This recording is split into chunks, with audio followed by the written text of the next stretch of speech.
Hi friends, అందరికి good morning. ఏం చేస్తున్నారంతా? Friends, మీకు ఈరోజు ఒక మాట చెప్పనా? కష్టపడేవాడే ఉన్నవాడైతాడు, సంపాదిస్తాడు అని అంటే రోజు కూలీనే ఫస్ట్ ఉన్నవాడు కావాలండి. ఎందుకంటే పొద్దున్న లేస్తే వాళ్ళే కదా కష్టపడేది, అవునా కాదా? కానీ ఇక్కడ ఎవరు ఉన్న వాళ్ళు అవుతుండ్రంటే వ్యాపారస్తులు, ఇన్వెస్ట్ చేసే వాళ్ళు మాత్రమే ఉన్న వాళ్ళు అవుతుండ్రు, అవునా కాదా?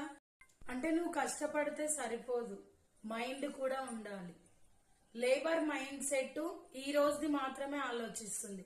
అదే ఇన్వెస్టర్ మైండ్ రేపటిది కూడా ఆలోచిస్తుంది, అవునా కాదా? అందుకే బాడీతో పని చేసేవాడు లేబర్ అవుతాడు, మైండ్ తో పని చేసేవాడు లీడర్ అవుతాడు, అవునా కాదా?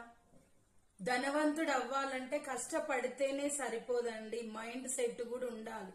మైండ్ లేనప్పుడు నువ్వు ఎంత డే మొత్తం కష్టం చేసినా అది వేస్ట్ అన్నట్టే. అందుకే కష్టం